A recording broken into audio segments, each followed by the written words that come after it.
व्यक्तिगत स्वार्थखौ हासिल खालामनो इउपिपिएल दोलोआ माखासे गुन्डा बाहिनी फाथाय हरनानै दिनै बिदि गाग्लोबहोनाया दिनै साफ्रोमखौबो दुखु फोनांदों बिटिसिनि रायजो राजाखौ दुखु फोनांदों। सम्पति नामा बियो गाव हारसिं सोरजिनाय नामा बे बिटिसिआ बेफोरबायदि निसाजों जोंहा जाहाथे मा भबिष्यत दं।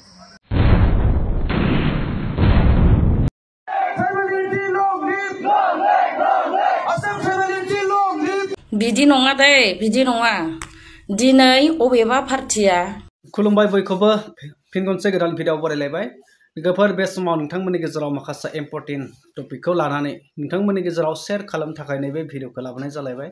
आसा खालामो नोंथांमोना भिडिअखौ जोबजासिम। लोगोफोर फार्स्टआवनो नोंथांमोना नैबे ससे भिडिअ क्लिप होनाय जाय बिपिएफनि सासे दैदेनगिरि प्रहलाद ब्रह्म बिथाङा जितु बाथ्राखौ बुंदों मोनद' हारिया एसटि बिबाय थादों दा बेवहाय माने बिपिएफनि दा जितु रुलिं गभर्नमेन्ट जोंनि बिटिसिनि दा बिथांमोना बुंनाय बायदिब्ला जोंनि बिटिसिआव दा जितु थासारिया सोलिबाय थादों आरो अल माने ट्राइबेल स्टुडेन्टफोरानो दा सोमावसारगासिनो दङ दा बेखौ लानानै मोनसे नाटक बायदिसो बिथांमोना सानगासिनो दङ आरो इलेक्शन जोबखांनायनि उनाव मोनसे मास गेदारिं लानाय जादों बेवहाय बिजेपिनि मदद लानानै खालामनाय जादों खारन जोङो दा सरकारखौ मोननै दोलोजों दाबाय बिपिएफ आरो बिजेपि दा ओंखायनो बे मोनसे जौथ' जयेन्ट माने मोनसे मास गेदारिं खुंनाय जादों बिनि गेजेरजों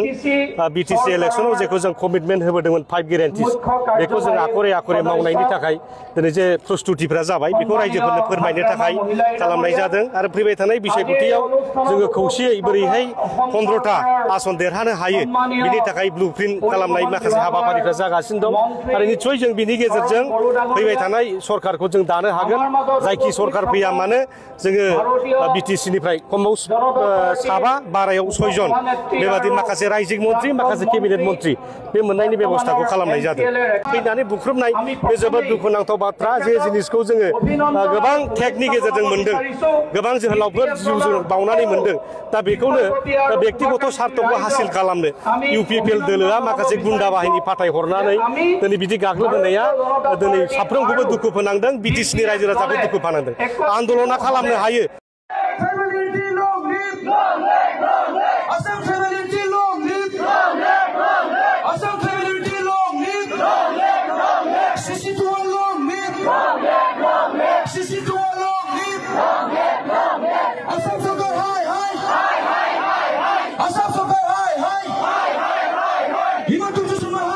आंखौ लोगो हमनोब्ला खबर हरमोन ना फैमोन ना ग्रुप जानानै 10-12 जन आं फेसबुक रायलायदोंमोन सिङाव मा जादों मा जादों बेखौ बुंनांगोन बे मेथाइआ हेमथासो जुदि मग गाद हादि जावना सिलेन्स खालामबाय मा भाषा बे नेथानि जयगथायानो गैया बेहा बेथ' गामि दसेखौ खुंनो हानाय जयगथायानो गैया बेहा बेबायदि व्यक्ति मानसियासो जोंना नेथा जाना दं बेना सारा मा होनबाय एन'सि नांगौबा आखौ एन'सि जुदि प्रयजन হয় আমি লিখি দিম मा भाषा बियो थानि सम्पति नामा बियो गाव हारसिं सोरजिनाय नामा बे बिटिसिआ बेफोरबायदि निसाजों जोंहा जाहाथे मा भबिष्यत दं गैया जेबो नायना लानोसै बिदि नङा दे बिदि नङा दिनै अबेबा पार्टिया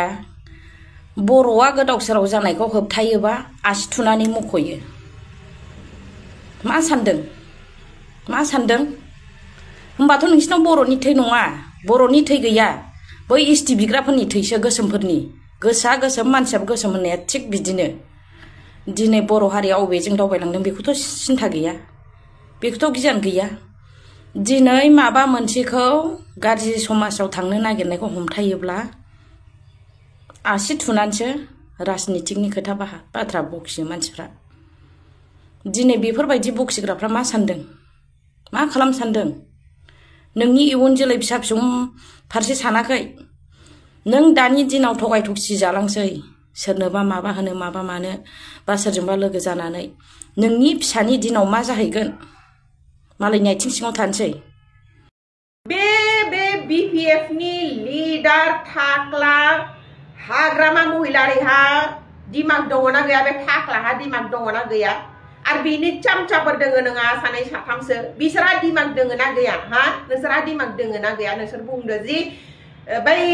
6 जन गोष्ठीनो एसटि होबालामायनि एसटि होनायनियाव नोंसोरहा जेबो आपत्ति गैया होनना बुंदो जि दिमाग दोङो ना गैयाब्रा नोंसोरहालाय खर' मेलेम दोङो ना गैया बर'सो ना हारसासोब्रा नोंसोरलाय हा बर' ना हारसा नोंसोरो सैमाफोर बेसोरखौ बे 6 जनगोष्ठीखौ एसटि होनाय लोगो लोगोनो बर'नि मोननांगौ मोनथाया खम जागोन जिनिखि भारत सरकारनिफ्राय बर' बिटिआरआवहा मोननो गोनां बे साख्रि बाख्रिया बैसोरदो राननो गोनां जाहैगोन होमबानिया रानबालामायनि जोंनि बर'फोरनियावला मा गोलैगोन बर'फोरनो जुदि बिटिआरनि गेजेराव जुदि भारत सरकारा माबाफोर रानना होदोंबा मायनि माबाफोर हरदोंबा मायनि एसटिफोरनो होमबा बैसोरदोबो राननो गोनां जागोन बे बुस्थुखौ बुजिदों ना बुजियाखैब्रा नोंसोरो हा बे प्रमिला बर'आ बिराद बुरै जाबाय नोङो प्रमिला बर' नोङो दायो न'नि खनावहा फुजानो बनायदो नोङो राम राम राम राम खामनायनि सम जाबाय नोंहा दायो नां दा पलिटिक्स खामनाङा बेयावहा आरो बे बिटिआर मोननो गोनां बड'लेण्ड मोननो गोनां मोनथायालाय मा थांखो बड'लेण्ड मोनग्रोथो बेनि उनावसो बै 6 जनगोष्ठीखौ मोनथो आगोल बड'लेण्ड नामायग्रो इन्टारनेशनेल निफ्राय रिपर्टार्स फायबाला इस्टनिबो इंलिश बुंनो हाया ना बिपिएफ लिडारा बुंनो हायो ना इउपिपिएल लिडारा बुंनो हायो तो थारैनो नोंथांमोना नुबाय गोबां मानसिफोरानो खुद्रि सारगासिनो तो बेखौ लानानै जोंनि बिटिसि काउन्सिल गभर्नमेन्टआ जितु नुनानैबो मेगनजों नुनानैबो नुयै बायदि माने माखासे बाथ्राफोरखौ जानला मानला बुंबाय थादों बा रायजो पाब्लिकफोरनि सिगाङाव माने गोदाव सोराव बाथ्रा बुंबाय थादों आरो बे गेदेरसिन लाजि नांथावना बाथ्राखौ बुंदों जे बेनो जे प्रह्लाद ब्रह्म आरो मानगोनां हाग्रामा मुलि सार बिथाङाबो बुंदों एबसुआ आंखौ दिनै मानो थाखाय नागिरदों बुनो नागिरदोंना आंजों रायलायनो नागिरदों होननानै बे बुंनाय बाथ्राया माने एसे लाजिथाव तो सासे लिडार हिसाबै बेफोरबायदि बाथ्राफ्रा माने बुनो नागिरनाय ना रायलायनो नागिरनाय बेफोरबायदि रावा माने ओंखारथाव आरो माने बिराद जाम्बानि राव बायदि जाहैबाय दिनै प्रह्लाद ब्रह्म बिथांमोननि बायदि रावा एसे जाम्बानि बायदि जाहैबाय तो बिथांमोना माने स्टुडेन्टफोरखौ बर' फरायसाफोरखौ माने एसे गुन्दागिरिसो माने बिथांमोना बाहायबाय आरो दा बेफोरबायदि जोबोद लाजिनो गोनां ओमफ्राय एसटिनि बेलायाव जितु एनअसि होननाय एनअसियाव एबसुनिया जाहैबाय आक्रासु आरो एबसुनि गेजेराव 19 मार्च 2006 क'क्राझार बड'फा हाउस माने बेवहाय सावरायनाया जाहैबाय मोनसे गोरोबलायनायनि मिटिं लानायमोन तो मोननै हारिनि गेजेराव फार्स्ट मोननै थांखि बिथांमोना सेबखांनाय जादों मोनसे थांखिया जाहैबाय फार्स्ट थांखियाव बिथांमोना सेबखांदों दे कच राजबंशी आरो बर' हारिनि गेजेराव जुदि मोननै हारिनि गेजेराव माबा मोनसे भुल बुजाबुजि बा माबा मोनसे अलखद बा जेंना सोमजियोब्ला मोननै हारिनि गेजेराव गोरोबलायनानै सुस्रांनायनि मोनसे थांखि लानाय बा सुस्रांलायनो नाजागोन होननानै बिथांमोना थांखि लानाय आरो नेक्स्ट मोनसे आरो थांखिया जाहैबाय नेक्स्ट थांखिया नैथि थांखियाव बिथांमोना लिरदों जुदि कच राजबंशीफोरनो एसटि होयोब्ला आसाम गभर्नमेन्टआ बेवहाय एक्जिस्टिं ट्राइबेलफोर जाय थाखानाय हारिफोरा बेहाय जेबो एफेक्ट जानो मोना आरो बिथांमोननि मोनसेबो खहा जानो मोना बेखौ माने एबसुआ डाइरेक्ट रोखा खालामनानै बेनिफ्राय माने बे बाथ्राखौ बिथांमोना फोरमायहरदों जे आसाम सरकारा जुदि बेबायदि खालामनायाव जोंहा बुंनांगौ गैया किन्तु बेवहाय मानो एक्जिस्टिं ट्राइबेला जेबो खहा जानो मोना आरो थाखानाय जितु ट्राइबेलनि गोहो बे मोनसेबो खहा जानो मोना होननानै बिथांमोना डाइरेक्टलि बे प्रस्ताबाव लिरखादों बे प्रस्ताब ओमफ्राय बिपिएफनिया जाहैबाय डाइरेक्ट हम एफेयारनो हरनाय आरो गासैबो स्टेट गभर्नमेन्टनि सेन्ट्रेलनो बे एससिएस अफिसारखौ लानानै बिथांमोना गासैबो बाथ्राखौनो रोखा माने हम एफेयारनिसिम बिथांमोना रिकुवेस्ट खालामखानाय डाइरेक्ट रिकुवेस्ट खालामखानाय आरो रिकुवेस्ट खालामनायजों लोगोसे बिथांमोना मा होनदों दा बेवहाय माखासे इस्युसबो बिथांमोना लायासै जितु माने इस्युफोर जायोब्ला बिनि हमथानायनि राहा बा जाय एक्जिस्टिं ट्राइबेलफोरा बे एसटि होनायाव कच राजबंशी आदिबासिफोरनो एसटि होनायाव जेबो खहा जानो मोना होननानै बिथांमोना नैबे जितु एनअसियाव